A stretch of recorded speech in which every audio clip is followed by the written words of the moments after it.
A sessão está aberta. Comissão da Verdade do Estado de São Paulo, Rubens Paiva. Está instalada a 83ª Audiência Pública da Comissão da Verdade do Estado de São Paulo, Rubens Paiva, no dia 10 de outubro de 2013, na Assembleia Legislativa, Auditório Paulo Kobayashi, sob casos de torturas e mortes de imigrantes japoneses no Brasil.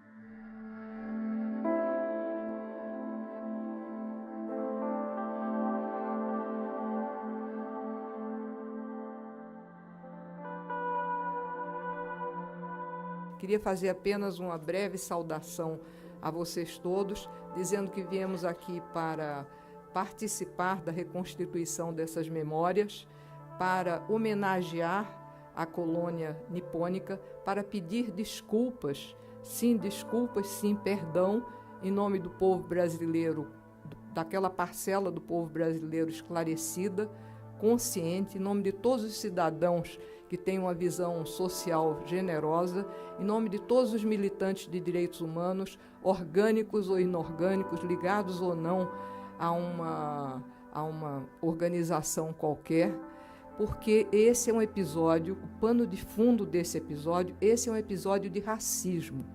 As elites brasileiras sempre foram racistas. O descobrimento do Brasil veio seguido de levas de genocídio contra os índios, porque os índios exatamente eram considerados seres inferiores, nem sequer considerados seres humanos. Seguidamente, os negros também eram pensados como animais ou como mercadoria. E depois os imigrantes também, em especial os imigrantes asiáticos. Foi assim, as teorias sobre a imigração, as discussões sobre a imigração mostram visões, concepções extremamente racistas. Elas se deram mais ou menos posteriormente a uma discussão, inclusive, que colocou a questão do racismo, não com esse termo, racismo, que foi um termo que aparece já em 1930, em 32, é que ele, inclusive, começa a circular e vai para o dicionário. Mas quando houve a proclamação, quando terminou a escravidão no Brasil, quando houve a proclamação da libertação dos escravos, isso foi antecedido por uma discussão aqui sobre quais eram as razões, inclusive, de se fazer essa libertação dos escravos. E se discutiu muito as teses de clareamento da população, de modo que essa questão se articulou também com a questão da imigração.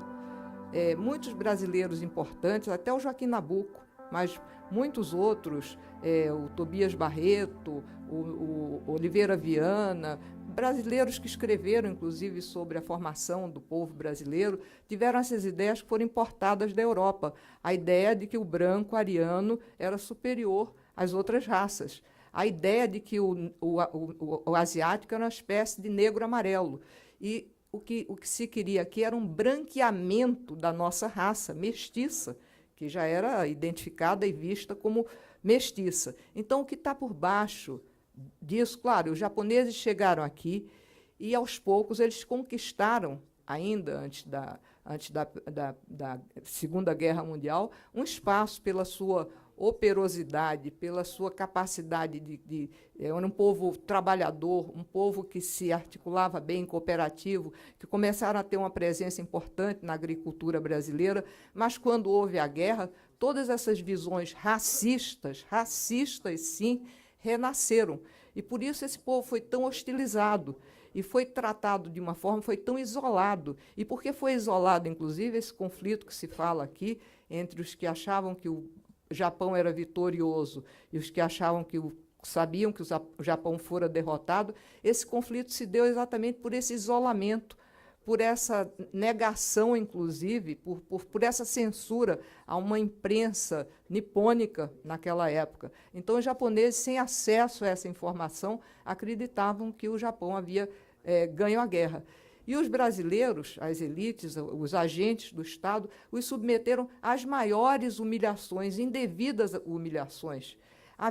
Houve sim um conflito entre essas duas posições, entre os próprios japoneses, mas nada justificava a exploração desse conflito para pôr com patas de cavalo em cima, torturar, humilhar e perseguir essa população, como esses episódios demonstram. Então, por isso, hoje nós queremos pedir perdão à colônia nipônica, por isso, desejando que isso não aconteça mais com nenhum descendente de imigrante, desejando que isso não aconteça conosco mesmo, que não aconteça com os diferentes, que não haja estranhamento em relação ao outro, desejando que nós possamos superar essa visão hostil do outro e agradecendo também a vocês, japoneses ou descendentes de japoneses, né, a contribuição imensa que vocês têm dado ao povo brasileiro, à formação da nação brasileira, o que seria de São Paulo se não tivesse tantos japoneses, né? Então, muito obrigada e minhas desculpas por ter que sair assim tão apressadamente.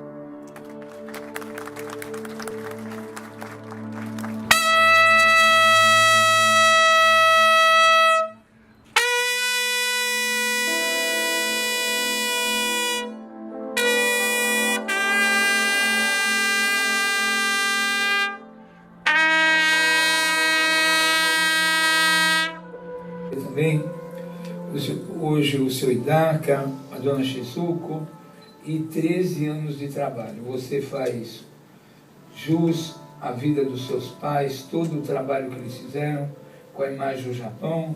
Você é um rapaz exemplar. Isso é de ética, de conduta, de sinceridade, né? É muito difícil discutir esse tema na comunidade, na colônia. É um tema absolutamente... O Fernando Moraes tocou alguma coisa com o livro dele, mas é uma coisa absolutamente proibida. Muito obrigado, parabéns pela sua conduta, pela sua firmeza. O senhor é um exemplo de dignidade, de conduta e de postura. Muito obrigado. E perdão por todos esses crimes, essas atrocidades. Vocês agiram de acordo com a consciência política. E isso ninguém pode abrir mão. O que a gente não pode ser é alienado e deixar de lutar. A única coisa que o ser humano não pode é não ter posição política. A posição política é a coisa mais fundamental. É como a essência humana, como a consciência. É a coisa mais importante. Alzirinha, muito obrigado pela sua filha maravilhosa, aquela cantora linda. Obrigado por tudo. A sessão está encerrada. Obrigado.